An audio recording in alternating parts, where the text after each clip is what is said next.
Hello and welcome to the In the Money Players Podcast. This is our show for Friday, February 5th, covering the races of Saturday, February 6th, where we're going to be taking you all over the country. And we're going to start off with a very short segment that is going to be talking about the big race at Tampa. But before that, introductions are in order. I'm Peter Thomas Fornatal, host of this program, joined by the In the Money Media business manager. He is our expert in all things Woodbine. He's written about Tampa for us.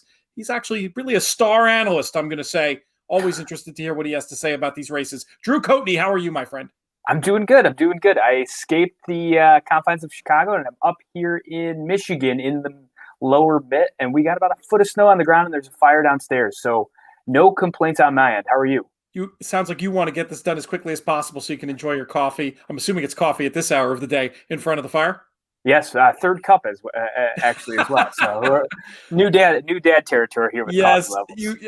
Any person who's been through fatherhood, when you said third cup, knowing that it's 9:00 in the morning or ish, that was going to be child related. That was a no brainer.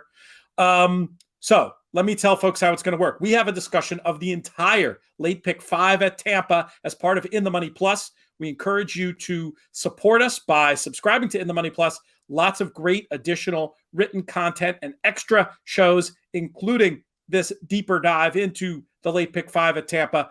To sign up, inthemoneypodcast.com/plus.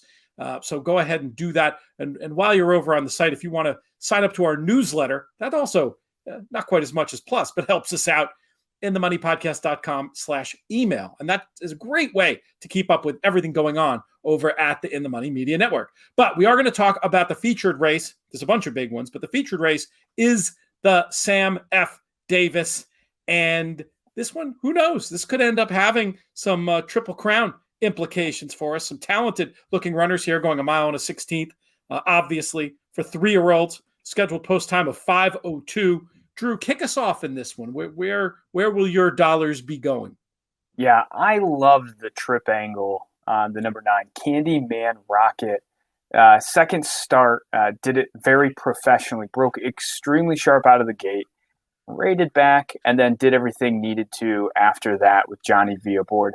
I like Junior Alvarado getting aboard on this one as well. I trust him knowing the circuit pretty well there. The big question mark is, will this horse get the distance? I think so, just from that rating exercise. That was purely just a foundation base. And today we're going to get a third start off a layoff. And if we get anything close to 10-1 morning line, that's a pretty darn good win bet in my book. So I'm on the number 9, Candyman Rocket. Keeping it simple. Well, one word of warning. So the UK betting is different than the morning line at this stage. And who knows which guess is going to be better. Sometimes I defer to thinking that the bookie's price is going to be more predictive just because actual money is changing hands on that line. And on that line, I was torn between your selection and the one I ended up picking. And on the morning line, as you mentioned, Candyman Rocket 10-1, 5-1 currently in the betting over there. Meanwhile, Nova Rags, number 8, who I eventually landed on, trading at 8-1 at the moment in the fixed odds wagering. And I just thought, looking at both Nova Rags and Candyman Rocket, the two Bill Mott runners signed on here, that of the two, Nova Rags was the one who's going to be more suited to this distance based on blood and just based on the way he shaped in that race. Stepped up big time in the prep. And I just feel like in the patient hands of Bill Mott, Nova Rags is one that has to move forward. I like them both. I want them both on my multi-race tickets. I don't hate the idea of backing up with the likes of Known Agenda and Smiley Sabatka, but my top picks are the one you mentioned and the one I mentioned. I'm calling it 8-9 with backups as the 3 and the 5. Sounds like you're pretty excited to play this. You're going to keep it simple. It sounds like a win bet. And then obviously this race will be in your pick 5s you'll be playing at Tampa as well. I might be a kid in a candy store and play pick 5s, pick 4s, pick 3s. Not singling this horse, but there's so much great value throughout the back half of this card. I did want to say my value line for the number 9 sits at 4-1 in my write-up. So I feel if I'm getting 5-1, I would rather 10-1, obviously, but I'm still betting that at 4-1 or higher is where my cutoff is for that win bet on that number 9.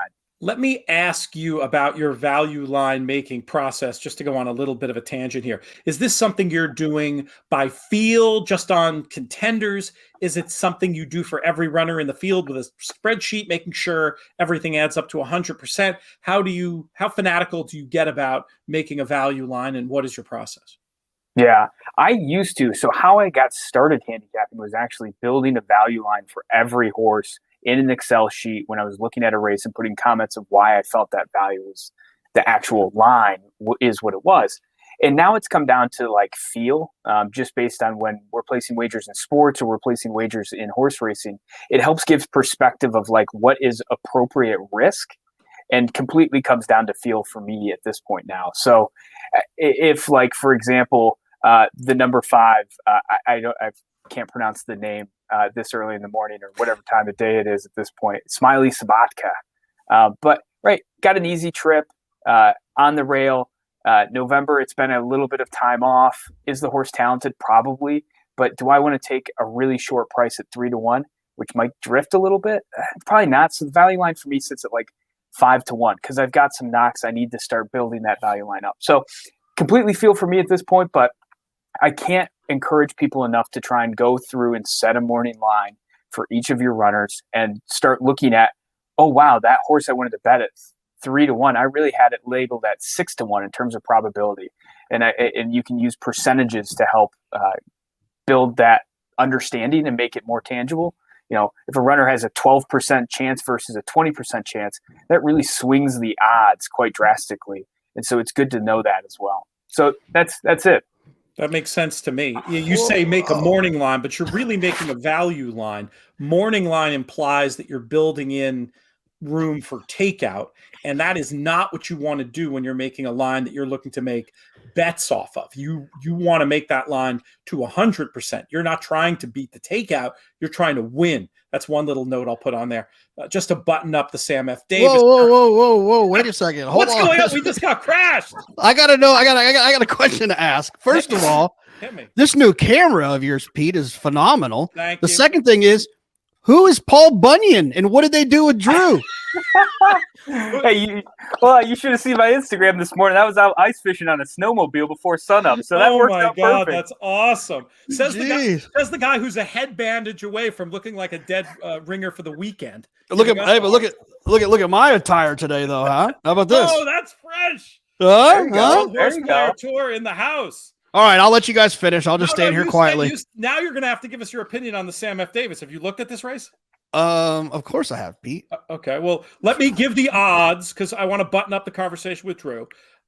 To Drew's point about when Drew was talking about odds and making odds on his selections, it reminded me of an article. Maybe I'll dig it up that I wrote many years ago about how I feel like I'm doing the best, not just when I'm picking a horse, not just being selection oriented, not just playing the board, coming up with a full odds line and then betting the ones that are higher, but that my ROI skyrockets when it's both. When I go through a race like I do on these shows, pick horses and then have some sense, obviously always have some sense of the value attached to them, but then you're really strict about only putting your hand in your pocket when there's a significant edge and difference between your selection's price and the price on the board. It's a smart way to look at the world. Now, as for this race, what did I do? I had it here a second ago. Okay, currently, Known Agenda 5-2, Smiley Sabatka 4-1, Candyman Rocket 5-1, Nova Rags 8-1, 12's the field after that. JK, you want to give us your quick thought on the Sam F. Davis before we bid Drew adieu and move on out west? Yeah, he's got lots of trees to cut down today. Hey, my blue ox around there somewhere. My furnace is broken downstairs, so that's actually a true statement as well. So you're just going 2 for 2. Let's see if you can make this pick 3 for 3 later this weekend. Yeah, I think Nova Rags is interesting. Has a race over the track, ran well that day, was extremely wide. So there's the opportunity for this horse to improve as the distances get a little bit longer. The stretch out last time didn't go well, but you can forgive for that late in the 2-year-old year. And then I thought Candyman Rocket was another one that's interesting. with Bill Mott stretching this horse out, Candy right out of a forestry mare. You think that maybe the mile, what is this, mile and 70 yards, mile and 16th isn't going to be that big of an issue. And I kind of like that there's a little bit of meat on the bone with that one stretching out. So it wasn't a heavy dive into this race, but I think that those are the two that have caught my attention at first glance. Those are the two that we talked about. So hopefully that's a good sign. One Candyman Rocket question: any chance at all that that's an owner picked spot? No, I don't think you owner pick spot Bill Mott very often. I wouldn't think it's ever happened, but I think if you owner pick spot Bill Mott, there's likely going to be a Sally horse van out front very shortly. I love it. Drew made good points about the horse shaping like the distance is going to be no problem anyway. That just gave me pause at the shorter price Candyman Rocket is now, the 5s than the 10s of the morning line. But anyway, Drew, we're going to let you go. And then, JK, I've just got to find my place in the notes. But, Drew, have fun out there. Did you catch anything while you were ice fishing before? No. The ice fishing is all about drinking. It's for later in the afternoon, so don't worry about that. We'll catch it. We'll catch a buzz, as they say. Excellent. All right. Well, how many more dad jokes can I use here? I got a pocket full now. Yeah, you're definitely new to the category, but you're wasting no time whatsoever. But we'll have you back soon, my friend. Great talking to you. And for more from Drew, check him out over on ITM Plus as we do the whole late pick 5 at Tampa. Cheers, bud. All right, cheers. Have fun. All right, the next man, he didn't get his proper introduction, which is, I enjoyed him crashing, but you know him, you love him. What's going on behind you there? Is it a lower camera angle than usual? We're not seeing your full on set. I'm standing up today. I got this darn stand-up desk. It was a pandemic purchase. I've got a lot of those. I did like JK's 25 days to Christmas. My girlfriend was very angry. I did something where I made sure that Amazon brought me something every day until Christmas. So literally I bought stuff like I bought hockey pucks to prop up my iPad. We have these on the desk in New York. And so I bought some hockey pucks. I got, I'll just show you some of the stuff I got. I got this thing to help film with my iPhone. That's a tripod, yep. I believe. I got a magic keyboard that has like the number thing on it, so that when you're typing in like trips and you need the numbers, you don't have to do the annoying numbers at the top. You can do the ones here. I got lots of stuff, Pete. I'm super impressed. I'm super impressed all the way around. Check this out. Talk about a pandemic purchase. Look at this thing. Just in case it hits the fan, I got an oximeter. Just in case. What's that blood oxygen level right now? Are you up over 95? Is everything good? Oh, 98. Very good. That's not bad for an asthmatic. Yeah, I'll take it. Oh my God. The man comes prepared or something. The people's champion, Jonathan Kitchen. What's up, JK? Nothing much. I thought I'd stand up today. I threw on the World Horse Players members only jacket and figured, what the heck? I'll stand up today. We're not selling them. You got to win one. So that's on us at the moment, but eventually win one or help create it. Then you get to wear one. That might mean we owe a few to a couple of people, actually, if we're going to hold still to that help create it. But okay, we got your thoughts on the Sam Davis. You are here to talk about these races at Santa Anita. I've got them in front of me now. We didn't prep for this, but you've looked at the whole card, I assume, or at least the stakes. We should start. No, I'm locked and loaded. Let's talk about race number 3 first off. The Las Virgenes, grade 3, 1 mile on the dirt. I'm just going to dive right in, JK, because I'm such a big fan of number 3, Moonlight Doro.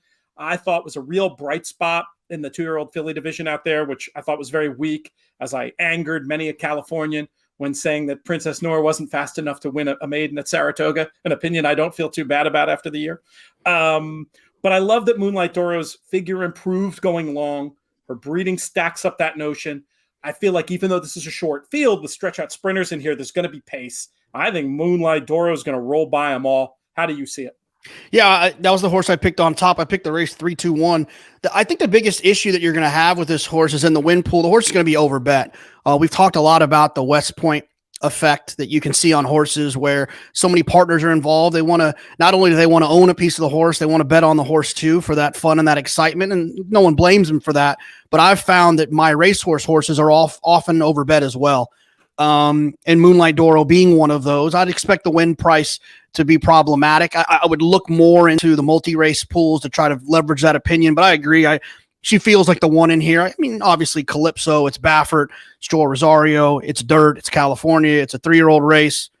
There's a world in which this horse deserves to get some attention, but I wasn't crazy about her either. I didn't think she had to win or one of those Baffert horses that you feel like it's going to be kind of just a walkover. So, and then the one, Miraz being down on the rails, not an ideal spot, but based on what I saw on XBTV, this horse worked with Rombauer last time. I know Michael McCarthy was pretty high on Rombauer going in to the last race where he scratched. So I think that could be a little bit of a good omen for this horse. But I also think that the pace was pretty quick in that race, and this horse was involved in that. So this is a tough race to bet from an individual standpoint. I could see any of those 3 winning, but I do think that the 3 Moonlight Doro is the most likely winner. In the UK, in the current fixed odds market, the 1 and the 2 are making the market for the 3. There's 13 to 8 available. So that's, what is that? Close to 8 to 5. I said, bet that all day. I think Moonlight Doro is a 4 to 5 shot. Am I being too exuberant? Yeah, I think so. 4 to 5 seems a little bit strong with Calypso, who's won a stake race, going 7 furlongs, and Baffert horses stretching out typically isn't an issue.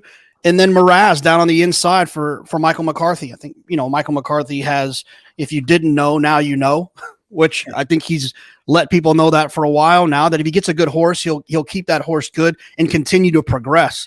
And so Miraz just feels like the ceiling's the limit for her as well.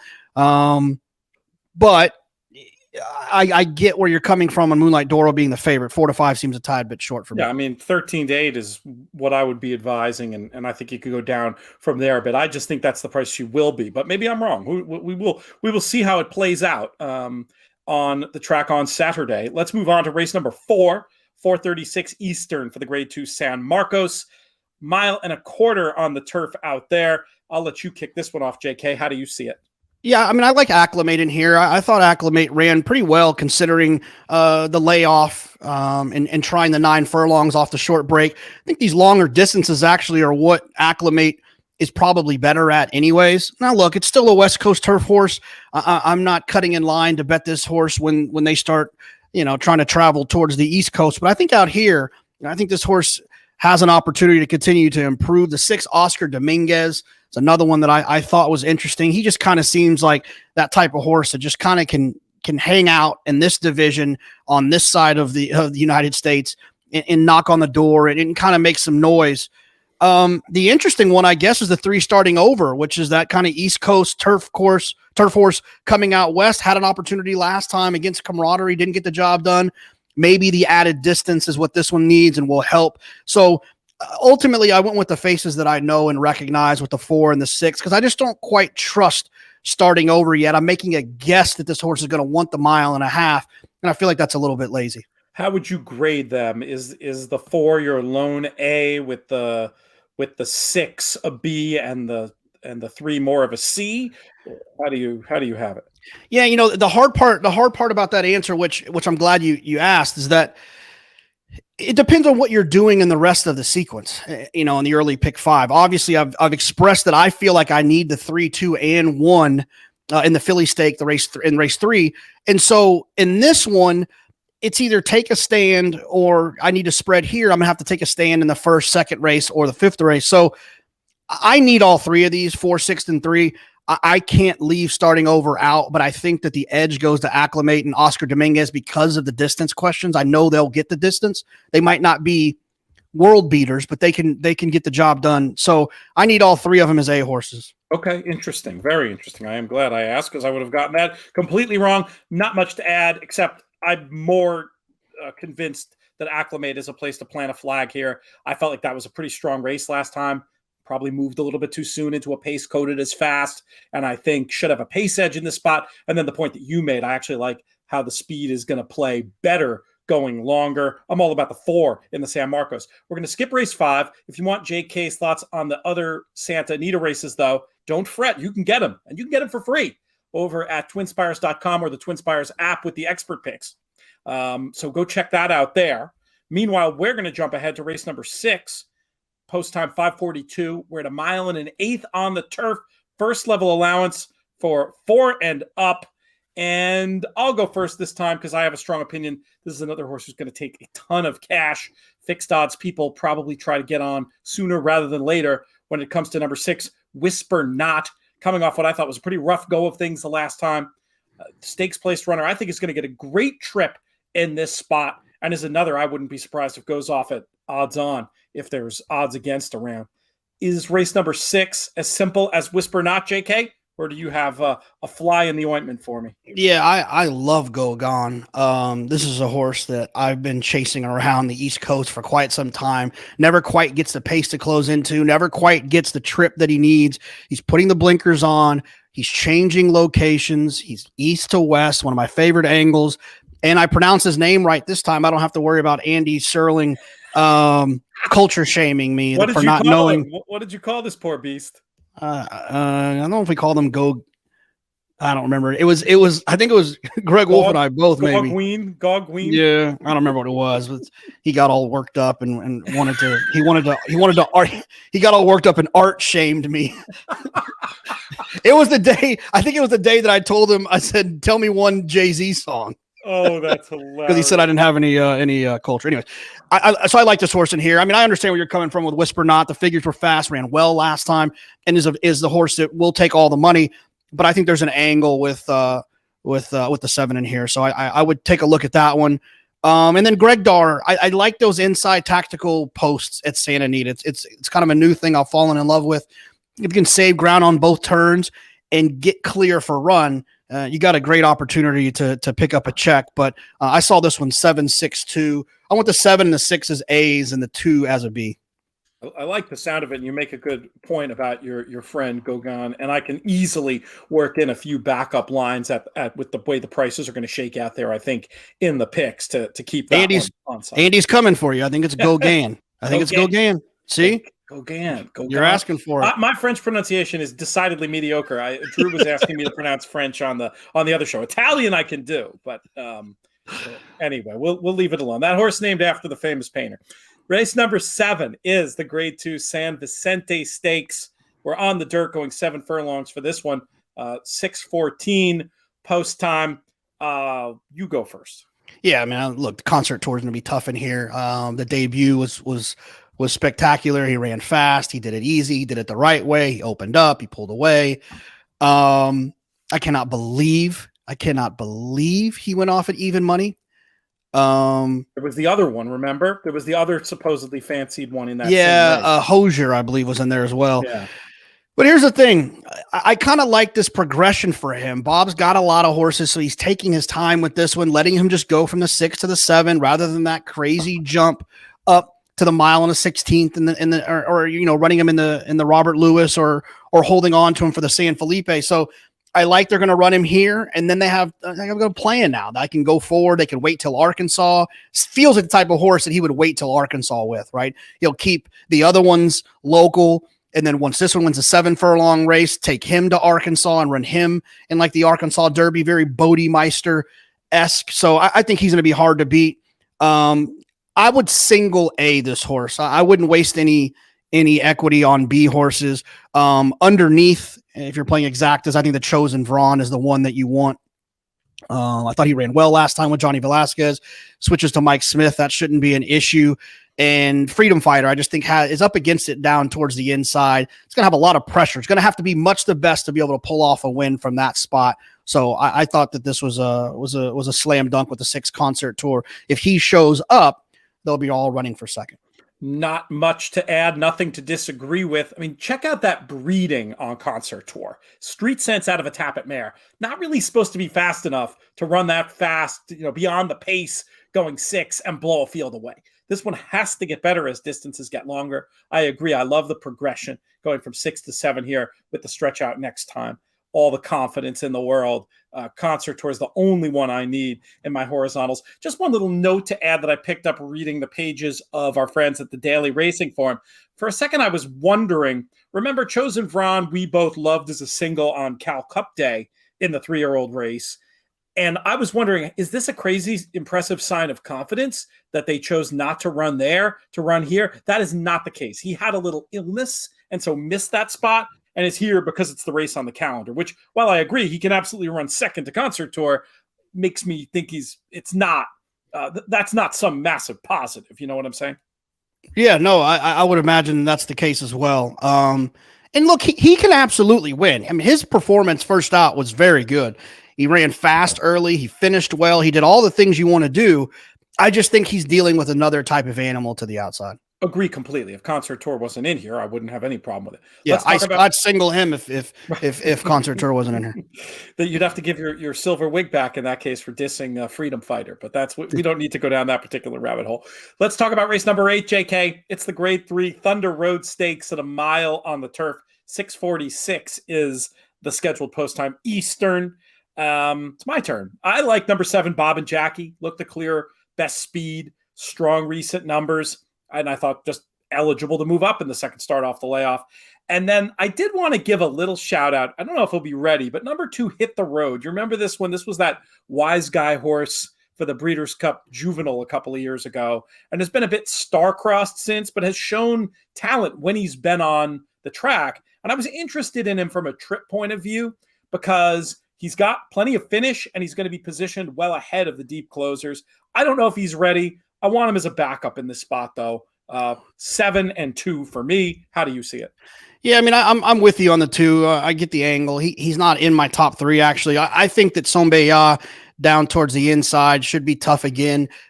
Is tactical, is going to get that nice inside position. It's interesting that Flavian goes elsewhere, but I still think that East Coast, West Coast deal shows up here.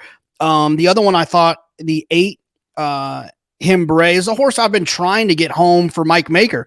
And in fact, I want to say this horse ran on NHC Day, and I'm actually looking now, February 8th. Yeah, this horse ran at Tampa Bay, and that was who I picked. It was 6-1 that day. And then Admiralty Pier, that horse was like 20-something to 1, is the one who actually won the race. So I've been chasing this horse for a while. He switched to Peter Miller. He ran well sprinting, but I know he can run well long. I'm just not crazy about the outside draw. You're going to lose ground here, but he could be good enough. He ran extremely well last time. And then the 5, Campaign is another horse that's getting back on the turf, and he's got some big turf numbers. Back from Kentucky Downs, he ran well on the turf.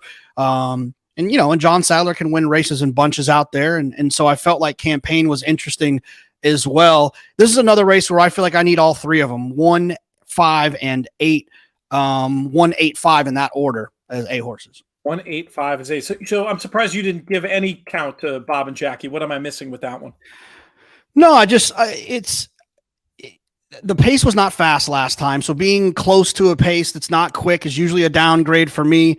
I feel like there's a little bit of other speed in here. Award winner has shown some speed with Bob and Jackie. I'll say also on the rail, Sombeya has shown some speed. So I just felt like he wasn't going to have everything his own way. So let me get the speed of the speed, who I think's the best, and Sombeya, and then give me the 2 horses that are meant to come from off of it, and I should have the race locked up.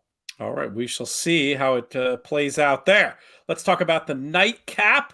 We're in the claiming ranks here for this one. That goes at 7:20 Eastern, 6.5 on the dirt. 4 and up, $16,000 claimers down to 12.5. Non-winners at 2 lifetime. This isn't our last race. So almost the nightcap. Yeah, it's not our nightcap. It's the penultimate race on the day. JK, who do you like here? I like Squalatoro towards the outside. I think with these like kind of lower level horses, I've really started to fall in love with outside draws on the dirt.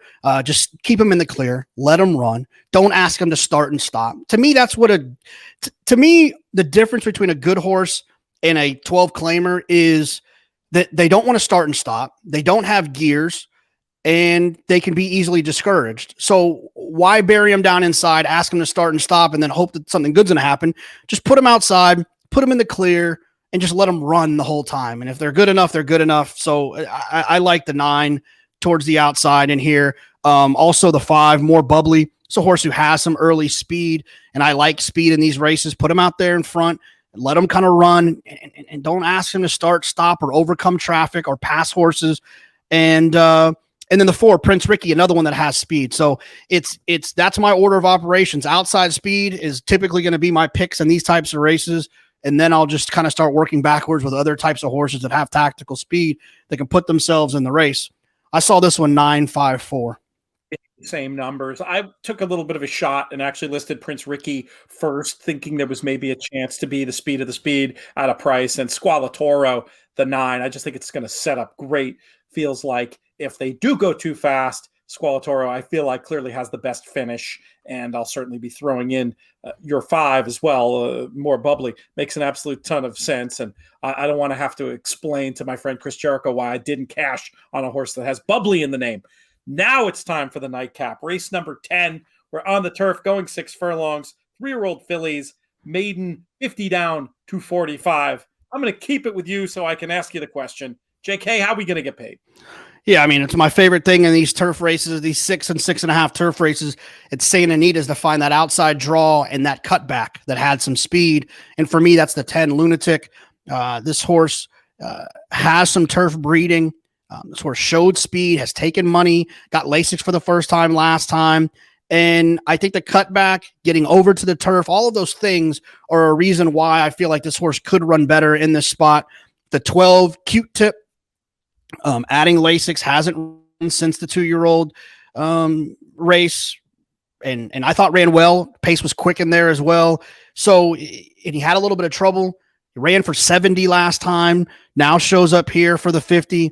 It just feels like that horse is another one that could run well. I ended up going with the 10. I gave the edge to Peter Miller. He can obviously win turf sprints. He knows how to train turf sprinters. He's won like 4 Breeders' Cup turf sprints, I think. Maybe that's an exaggeration. I think it might be 3. Or maybe it is 4. Stormy Liberal won twice, and then the filly, right? Yeah. What about Roy H won the dirt. There was, I think there's another. But I think Ohm ran second. Anyways, just put in the comments if I'm wrong. I like to hear when I'm wrong. And then on the also eligible, I think the 13 Pure de Vita is another one that I would want to consider. You get John Sadler, you get Ronus Racing, and you get Joel Rosario. That's the same team that brought you Accelerate. I think that they hook up together on pretty nice horses, and I like that. And so I think that there's an opportunity for this horse to run well. When I say nice horses, I mean for the class. I know we're talking about maiden claimers here, but I think reaching for Joel showing up here, I think is interesting. So I'll take a flyer on that first time starter drawn towards the outside if 10, they 12, draw in. 10, 12, 13, all A's, or you 10, 12 A's, the 13 will be a B. If he draws in, if he doesn't draw in, then I don't need a B. Okay, we'll give you my thoughts. We have the same top pick, not a ton to add, though I did think it was just interesting that Lunatic, the 10, from the same race as Miraz in the Las Virgenes. Don't know how relevant it is, but I mean, if Miraz overperforms, that would be a little bit of a boost, I suppose, for Lunatic. I just felt exactly what you said. The speed's going to play well, cutting back to a sprint, and on breeding turf, no problem at all. I have one other to throw in, the 8, Agree to Disagree, comes out of the same race, and I just felt like fit with this group off the run 2 back. And I do think I need to throw in the 12 Q-Tip, if only as out of respect to Brooklyn hip hop legend Q-Tip. Yes, it's spelt a little bit differently, but absolutely you can't ignore that. On the 8, I think the horse is named well because you think has no shot. I'll agree to disagree. You're not really. I couldn't pass up that chance. Oh, I'm glad. I almost made it. I almost made a similar joke. Let's talk about the golden hour races, though, JK. So those last 2 from Santa that we talked about, of course, are going to be connected to these low takeout, player-friendly bets: the golden hour pick 4 and the golden hour double, combined with the 2 races up north. These are great bets, and I really I think they have great get out potential at the end of a long wagering day, especially with their player friendly terms, with the higher minimums and the lower takeout. So the first one of the Golden Gate races we're going to talk about is race number 8 on the all weather, going 6. This is a first level allowance for fillies and mares, and I'll let you kick us off here in our golden hour portion of the show. Who did you want in this leg? Yeah, I mean, as I started looking at it, I thought the 1 was kind of interesting. I thought the 2 was kind of interesting. Maybe the 3 had a class edge. The 4 didn't run bad last time. The 5's got a ton of speed. The 7's got some speed. And then I looked at the 6 and I realized this horse has a huge class edge. not only that, the horse has never run on the synthetic surface, but there's two siblings that have. Sneaking Out was a nice stakes type filly that won on the synthetic at Golden Gate. Grecian Fire ran a 118 time form US and like 90-ish buyers on the synthetic. So been studying her, has all the edge in class, has a nice draw, a nice style to be able to pick up the pieces when the 7 and the 5 hook up. And I just felt like the 6 was an ice cold single here. Been studying her. If you don't been studying her, then you absolutely need to use the all button. I don't disagree. It's light. It really is. I always use the reading my mail line, but it is as if you were reading from my notes with everything you said about Ben studying her. The only other note I had to add was that I thought it was appropriate that a horse named Ben studying her is going to be a stalker in this race. Let's move on. What was that movie? It was the other way. What was that movie? Oh, it was so scary back in the day. With Mark Wahlberg? No, the one with Mark Wahlberg. I don't know. I lost track of Marky Mark somewhere along the way. Did you? A little bit. No, I mean, he's inevitable, but the stalker film isn't coming to mind. So what happened? The Calvin Klein ad just rubbed you the wrong way? No. I've always admired his joie de vivre. I'll say that about him. What is that movie? Stalker movie. Hold on. You're gonna Google it's called, it? Yeah. I wish Fear. I had an answer. Called Fear. Yeah, that thing was scary, man. I did not see it, but I did. I think it was supposed to be okay. Yeah, it was scary. Him and his boys came over there banging on the door. Man, that was terrifying. Let's talk about our final race on this portion of the show. We still have Nick Tammaro coming in to talk about the Aqueduct late pick 5, including the Withers. But we will get your thought on the nightcap at Golden Gate, 6 furlongs on the all-weather, 4-and-up fillies and mares, maiden 8s this time around. I was interested in a couple. Number 1, Holy Catholic, I thought was a bit interesting. Speed from the rail on the drop at 10-1 on the morning line. It was one of these almost by default. That just stood out to me that at least I have an angle on a horse who's double-digit odds on the morning line. So I wanted to mention that one. And then I thought number 3, Alma Spirit, was worth a call, being by a good first or sire and having a couple of winning siblings. I wanted to have the 1 and the 3 in the mix, but it feels like a race where you could use a whole lot of them. How did you see it? Yeah, I mean, I love the 7 and the 9 in here. It's $8,000 maiden claimer. The 7 Charmel. You'll notice the owner is Bob Bone. Bob Bone's a great handicapper, a great claiming owner, a great owner in general. And I think a lot of that comes with the same reason that our friends like Marshall Graham and Clay Sanders do such a great job, is they're realistic. They put horses where they need to be. They treat this like a business and don't.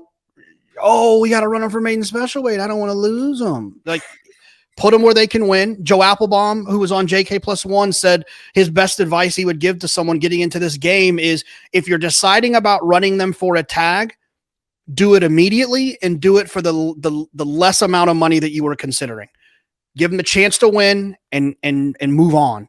And I think that when Bob Bone debuts a horse for 8, the horse either can't run at all or the horse is going to win because he's placed in the right spot. And those are things I can get behind. And then the 9, Gray Abbey to the outside.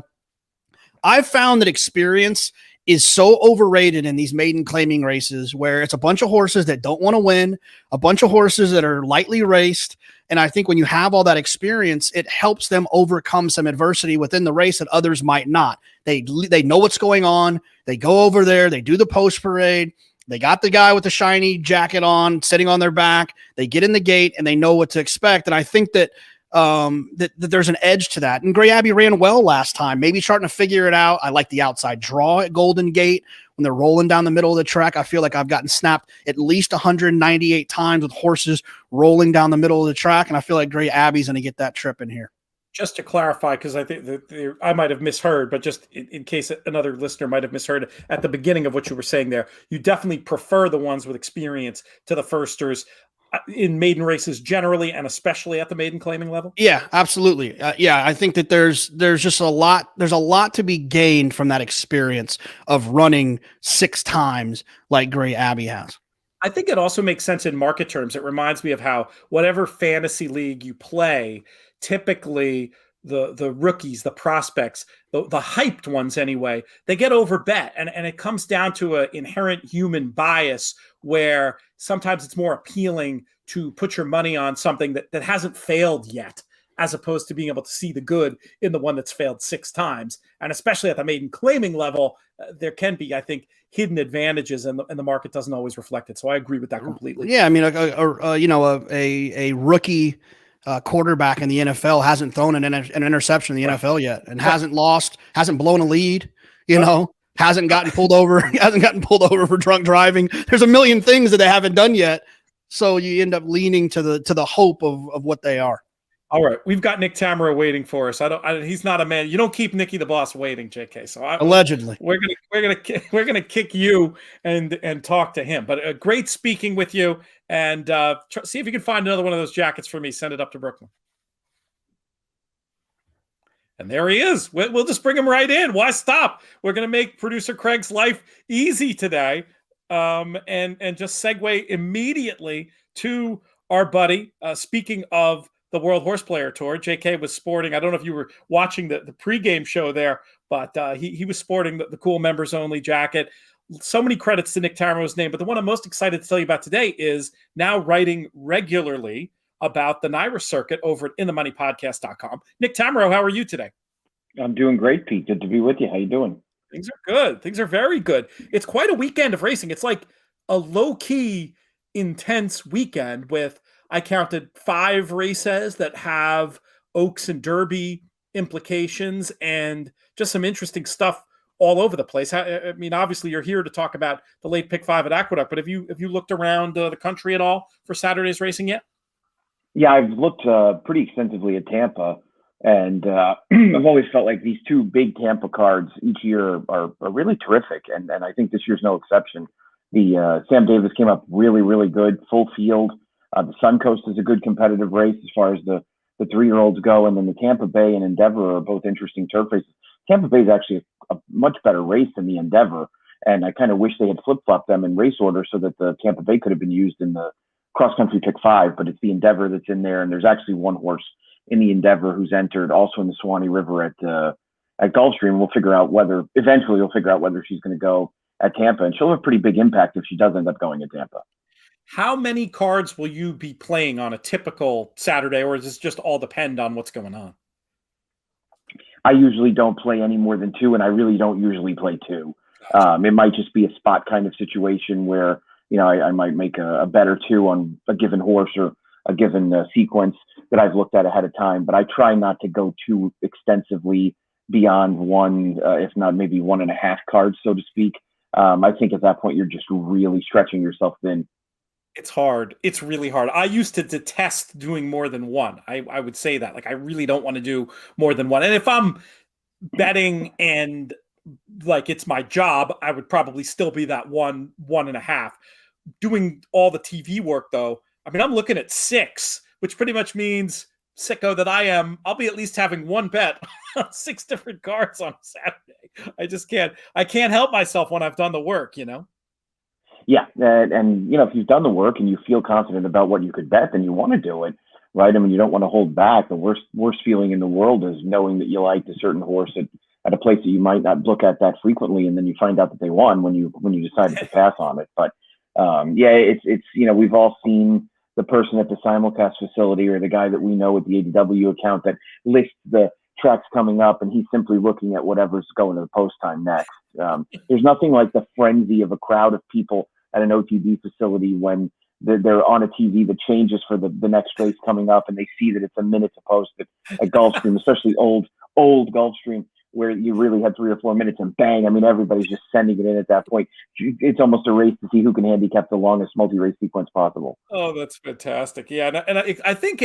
when you were telling that story, it reminded me of Mike Maloney talking about the edge that existed in the early days of simulcasting, when people had never, it still exists now because, if you're a racing fan and there's a lot of races on in a row, you're going to want to play them in many instances. Right. But back then, it was so new. You had people like kind of betting all kinds of crazy money with, like, at that point, almost no institutional knowledge at some of these places.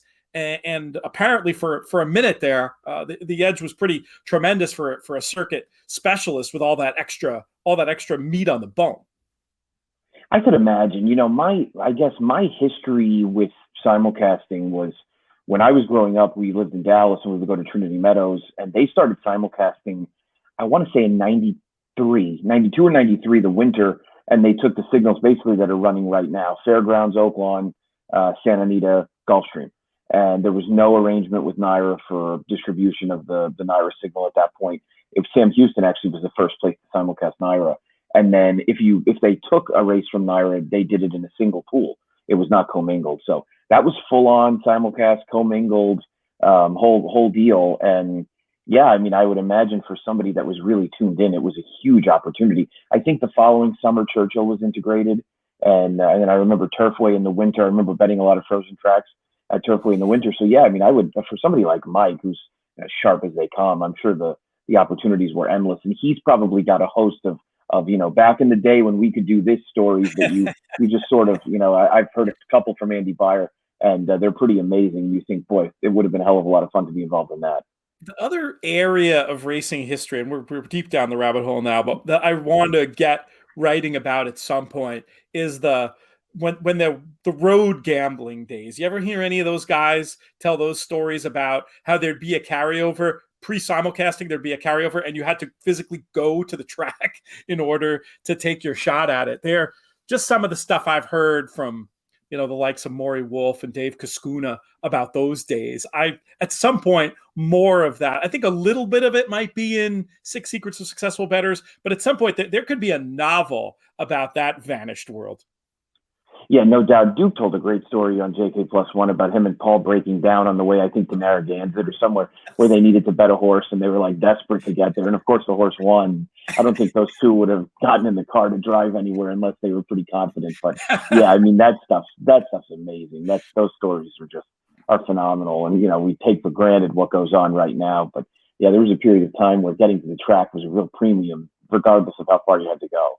Now, I know this doesn't apply in every state, but you mean there was once a time where you couldn't just pull out your phone and bet on a horse race pretty much anywhere in the world? The battle. Yeah, right. For the citizens of the great state of Texas, that's a battle that we fight endlessly. Oh, I know. I wish there was something that could be done about that. But all right, enough of our down the rabbit hole chatter. It's time to talk about this pick 5 sequence at Aqueduct. For my thoughts on the whole card, you can check me out at over at Twin Spires and the Expert Picks. You have anything going on with Expert Picks this weekend, Nick? At Tampa Bay Downs. Yeah, so I'm doing the Tampa cards, and works well with Aqueduct with the cross country pick 5, and then the good racing in general. So all those Wednesday $8,000 claimers you slog through it for a good card like tomorrow's. That's awesome. Well, so you can check our stuff out there. We mentioned JK. We'll have his thoughts on Southern California as well. But right now we're going to talk about race number 5, 6 furlongs on the dirt, 4 and up claimers, $16K, non-winners of 2, lifetime. And Nick, why don't you kick this one off? What do you think in here? I thought this one was tricky. I think that ultimately favoritism is going to go, as David Aragona has predicted, to Him She Kisses, who's a second off a trainer change to Linda Rice, taking a pretty big class drop. Probably was not exactly on the right part of the racetrack last time, being down inside. The track trends page on the NYRA website is really invaluable, and our friend Andy Serling does a great job describing what went on with the action. Doesn't really it tries very hard not to screen bias too quickly, but this was a day, I think, where there was an advantage to being a little bit outside. I don't think Him She Kisses was able to get to the right part of the racetrack. I think if he can run back to some of his better races for Contessa, then he'll win. It'll just be that simple. Linda's red hot right now, 6 for her last 13, coming into today's card with a win yesterday. Of course, it was with a 2 to 5 shot, but it was a horse that got the job done as he was supposed to. And I think the edge that might exist for Him She Kisses is that he's capable of laying a little bit off of it. It felt to me like there was a pretty decent amount of speed in here. We know how that plays out pretty frequently, but it felt like between Macho Boy, Bulwark, and potentially some speed from Posse Condisco, we were going to see a pretty decent early gallop. I see it very, very similarly. I think it's Him She Kisses will be my lone A for the reasons you mentioned. It just feels like going to get the right kind of trip this time around, especially if the track trends are holding. And I was going to at least mention as backups 8 Bulwark. You mentioned will be part of that pace. I thought could maybe be the best of speed, and I like the outside draw to give the rider some tactical options. And I might throw in number 1 Beta for a penny, who I just thought it was interesting. I know it was an on the lead trip, but sectionally came home okay last time. Will need to close here potentially, but I thought could be in the mix at a price. Are you stone cold to the 3, or did you want to list any backups? No, I was definitely going to use Beta. I was going to use Bulwark as well, and I'm going to find a way to use Principal Dancer. Really, my only angle on Principal Dancer is that Jimmy Bond's barn is yesterday he scored a win with somebody, and though that's just one win, this is a barn that when it runs hot, they can seemingly win with anybody. So I wanted to give Principal Dancer another try. Didn't think he got the best of trips last time. Didn't have a whole significant amount of trouble, but probably is deserving of another shot. Let's move on to race number 6. 6 furlongs on the dirt for 3-year-old New York-bred maiden claimers at the $40,000 level. And number 1, Keekerland has an angle I always look for. A second-time starter, bet on debut, who didn't break. The idea being their bet because they're supposed to have some speed. I just feel like these types often improve. I wanted some number 1 on my tickets. I was interested in number 3, Devious Mo. Looked like one who'd be suited by the cutback and the drop, and also second off a layoff. And then number 6, What's My Category, has done the best of these early. And at this level, often that's all it really takes. I wasn't sure how I was going to grade them yet, but those were the 3 numbers I definitely wanted to have. Nick, how did you see it? Yeah, pretty much the exact same way. I think I'm going to use all 3 of those as A's. I don't think I'm going to try and get too cute with it and mess around really with downgrading one of them. I think Devious Mo is the likeliest winner, but I don't really want to fall on the sword and trying to back that opinion up with my wagering dollars. So I would envision that Devious Mo will be. I think he'll be tough on the cutback. Rudy's good on the cutback, and this is a horse that probably wants to sprint. I think undoubtedly he faced a much better field last time. Lobster was an impressive winner. Full Moon Fever came back and ran credibly yesterday. Didn't run great, but ran well enough. And so I thought that one of those 3 would win. Keekerland by far, as you said, is the interesting one, given the support on debut, the bad trip, and the fact that almost all horses take an appreciable step forward at second asking. Let's move on to race number 7. 7 furlongs on the dirt, 4 and up, New York bred first level allowance. And we'll let you kick this one off, Nick. How are we going to get through this leg? This is a tricky leg. I think one where you're probably going to have to use a few. I'm going to try and squeeze Cheatham Hill in there on the outside. I thought this was a horse that maybe didn't have things go her way most recently. She was buried inside a little bit, ended up getting outside a little late, didn't run badly, all things considered. With due respect to Katie Davis, this is a pretty big job, the upgrade to Luis Cardenas.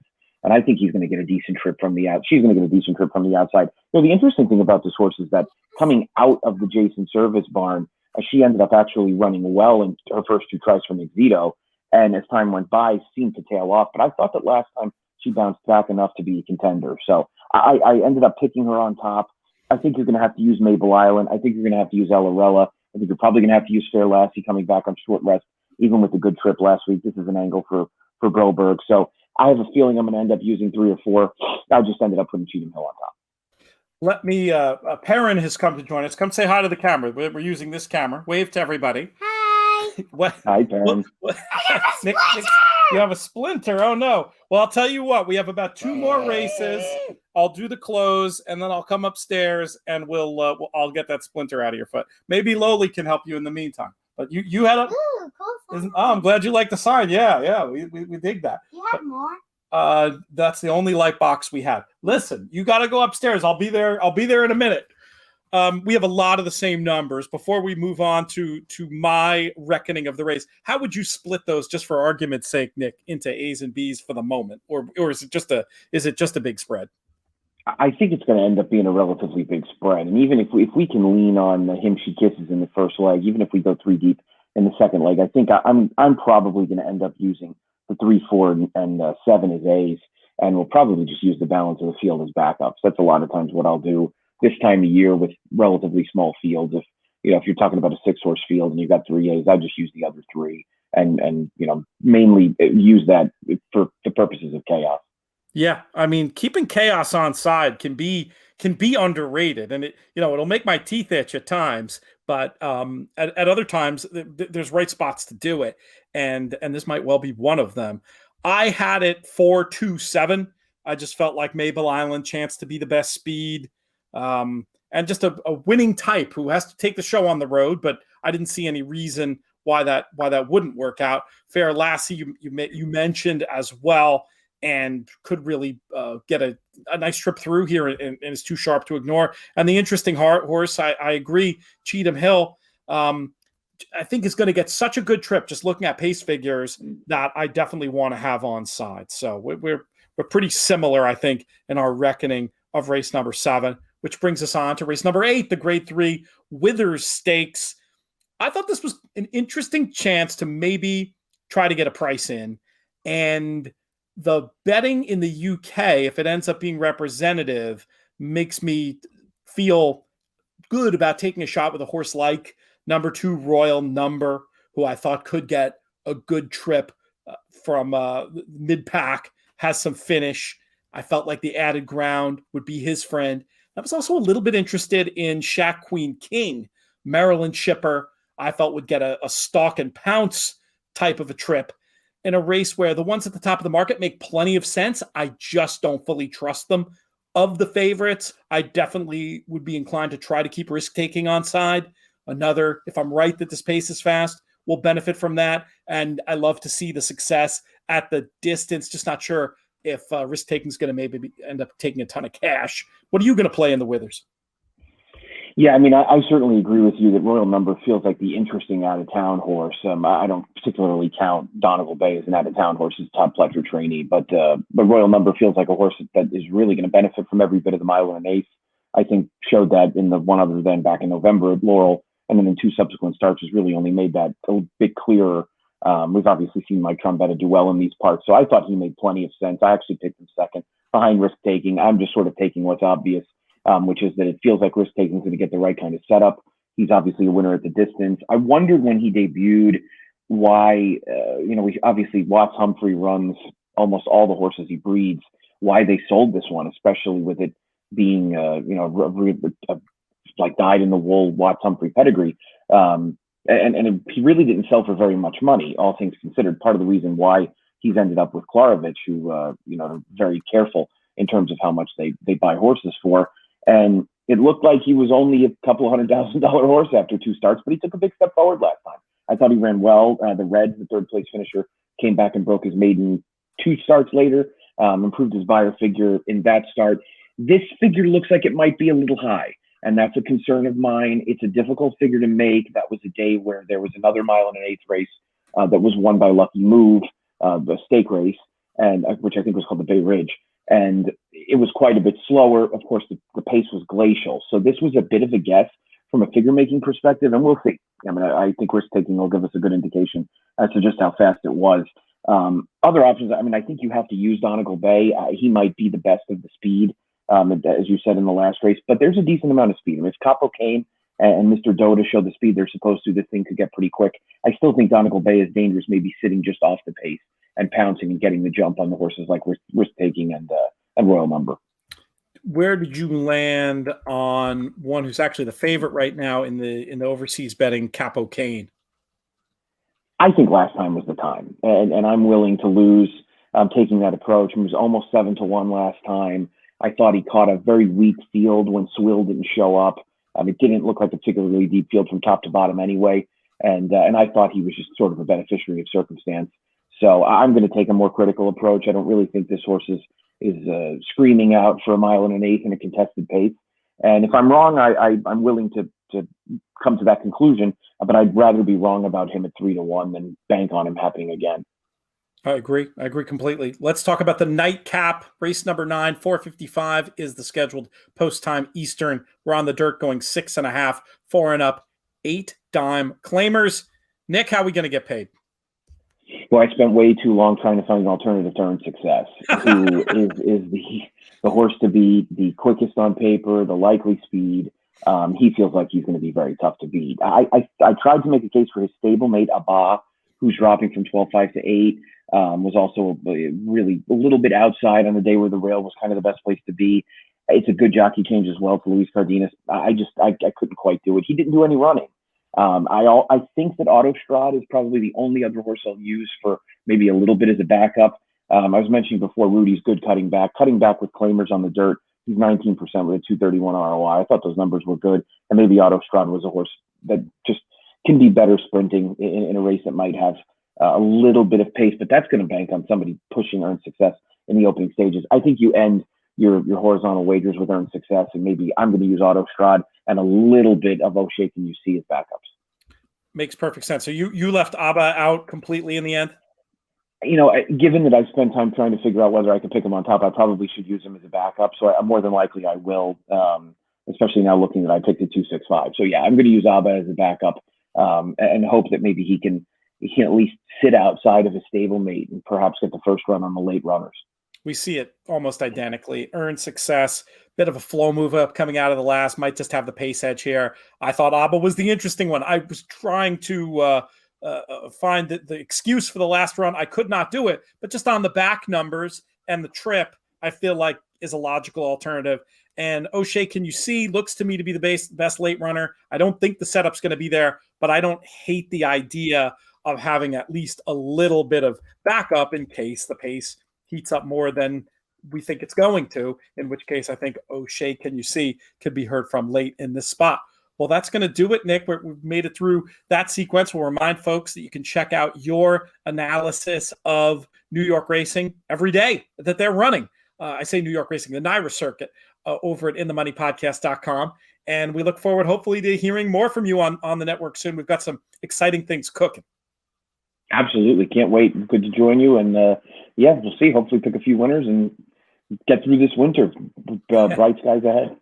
That's the plan, man. That's the plan. It's cold outside, but there'll be sunshine on our TV sets anyway on Saturday afternoon. All right, that's going to do it. We're going to thank today's guests, Nick Tammaro, JK, and Drew Coatney. We'll thank our founding partners, the Thoroughbred Retirement Foundation, to support the fantastic work they're doing, trfinc.org/players. And also our buddies at 10 Strike Racing. We only referred to them obliquely a couple of times throughout the show, but we're always rooting for the purple and black over here and can't wait, thinking ahead to happier times when we get to see the 10 Strike crew again in person, wherever that may be. Thanks most of all to all of you, the listeners, the viewers. You make these shows fun to do. We appreciate when you reach out. We've had some good questions. Ran out of time to get to them today, but we'll get to them on the Tuesday show. If you've got questions for us, hit us up on Twitter at Looms Boldly. Also through the contact page over at inthemoneypodcast.com. This show's been a production of In the Money Media. Our business manager is Drew Coatney. Our chief creative officer is Jonathan Kinchin. I'm Peter Thomas Fornatal. May you win all your photos.